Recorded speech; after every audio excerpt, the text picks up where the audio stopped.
Yeah, it's Blender with another banger, and in this video, we're talking about Tyquan World Malo, who was gunned down inside of a home after an argument took the wrong direction. Jamal Vaughn, who was known in the streets as Malo, was a highly respected gang member who hailed out of Tyquan World, who also represented Gusto Gang. Tyquan World is a gang set made out of various GDs and Black P stones, emerging from the 61st and Eberhard to 62nd and Vernon location in the Woodlawn neighborhood of Chicago. Tyquan World main ops are 800, Mellyway, and O-Block to name a few. Tyquan World was named in honor of Tyquan Tyler, who was a young gentleman who was taken out at 13 years old in the Woodlawn neighborhood with shots to the chest. Tyquan's mother was the one that would hold his body as his last breaths on this earth would take place. Although T.W. Malo was only about 8 years old when Tyquan would lose his life, he would learn early the rules of the streets. Tyquan World has been putting in work in the streets in Chirac, and they've scored many points against their enemies over the years, infamously taking out some of O-Block's most cherished members. Some of the ops that TW is allegedly responsible for taking out is Chino, Big A, Lil Chris, T-Roy, which was King Von's best friend, TQ, and Jado. Tyquan World is also allegedly responsible for taking out one of Chicago's deadliest shooters, 051 Melly. Since Malo would come from a descendant of top shooters in Chicago, he would quickly learn the ropes and he would start going on drills as a young gentleman. Malo would begin hitting licks with his crew as a young boy, and then tragedy would strike when they would run into a store, and then they would end up taking the life of a store owner who was defending his business. This would be the first body that Malo would have under his belt. That clerk was brought here to the University of Chicago Medical Center where he died. The medical examiner has identified him as 33-year-old Muhammad Mali. Everyone in the neighborhood, however, knew him as Omar, and many of those people tonight are calling his murder senseless. Friends of the victim overcome with emotion at the scene, many finding it difficult to believe anyone would harm the 33-year-old store owner, who was well known in the neighborhood for his generosity. Everybody knew Omar. Omar was just a great person. He was a great person from the other end to this end. So I don't understand why would somebody go in there and hurt him. The glass front door is shattered from gunfire. Police say 4 men walked in and attempted to steal the cash register just before 2 o'clock. The owner was alone in the store at the time. He pulled a gun and fired at the suspects, hitting 2 of them. The offenders returned fire after being struck the victim in the chest. Malo was eventually captured for this slaying, but he was able to manage his way out of the legal system. The full details are unavailable because he was a juvenile, but he would continue to run the streets for a few more years. Malo would lose a close friend who went by Gusto, also known as Quentin Brooks, and then a young formation of young savages descending from Tyquan World would call themselves Gusto Gang, who was a younger and more savage crowd of youngins from TW. I stole, but I'm in here though. Look, man, how you coming? Malo, how you coming? 50. Damn. Shit. Nickel. Shit. We out here though. You know?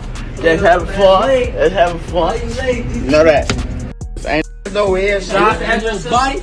Go them. Ain't nobody. Gang, man. Malo was quickly making a name for himself, and he was putting in work in the streets and doing drills with his young steppers, and he was also allies with STL, who was one of O-Block's biggest nemesis. Malo had a best friend named Lil Reggie that was like his sidekick, and they would go on several drills together and catch many ops. Lil Reggie is actually currently incarcerated for a separate drill where he allegedly set up an op and then took him out.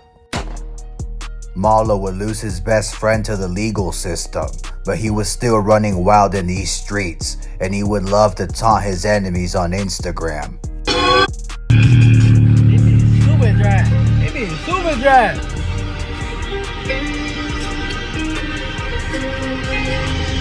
Who out here today, bro? We can see Malo here taunting the death of GG Malo, who was a top shooter from O Block who was taken out in December in 2024. We can see Malo taunting more O Block members when he would diss HK, J Money, T Roy, and V Roy, which was King Von, saying the whole picture is exotic, meaning they're all packs. One day Malo would also put good breads on the head of some ops that would end up in custody. He would say if you send one of them to the hospital, you'd be eating good. Hold on. Come on. Grab me some at the stove, son. This ain't our shit. Grab me some at the stove, son. And we have Bubba already. Big ass neck on me, grandma. Dead grandma. You're tripping. Bye-bye. You're quick. Come on, let's do it, better. Got me Chino burger. Y'all got some Chino burgers? Y'all got OD Y'all fries. ain't got no OD fries? Y'all got none of that. Y'all got no OD fries? Alright, no OD fries?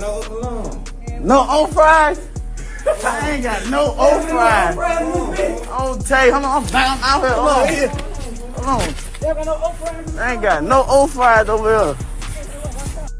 In this video, you can see Malo going into a restaurant asking for a Chino burger and some O fries. O fries was to diss OD Perry, which O Block was named after. Malo was also dissing Lil Durk's old manager Chino and his cousin Dusky.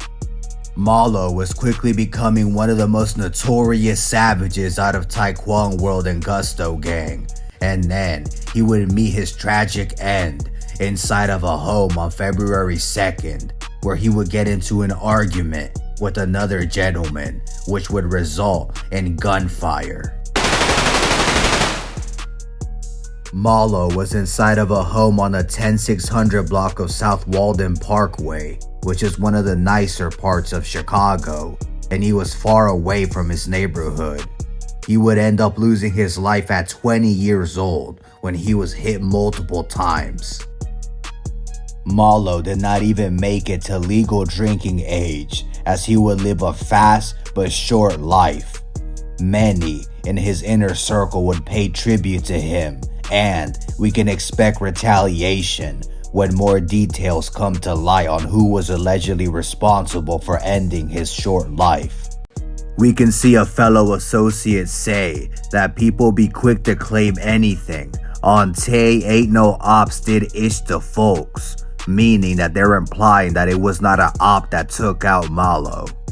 It is highly likely that Malo was taken out by somebody that he knew because they were in the same household together, and it is highly doubtful that he would be in the same house as one of his ops.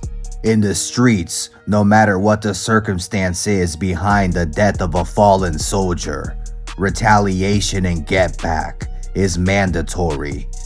O Block is guaranteed to be celebrating in these moments, as one of their biggest enemies was just taken out without them having to put in the work. We'll be covering more updates on the war in Chicago, and we'll be also posting more developments if anything happens for retaliation for the slaying of Malo. Like, comment, share, and subscribe if you enjoy the content. Comment down below what you thought about the video, and also if you have any other stories that you would like us to cover here on Blender Bars. You out that fire saying predicament you in. You want to tag down motherfucker, you know? Got something risky for. Like, that's petty shit. Yeah. Doing no shit like that. Yeah. So you don't respect that type of shit? Hell nah. Yeah. That's bogus shit. Yeah. So I'm gonna wrap it up with this, but as far as the me talking about them, but when you first saw that, like, what was your thoughts when you seen that? Alright, that was another banger from Blender Bars. Subscribe for more content coming from the Chicago drill scene and the drill scene in other cities. I'm out until next time.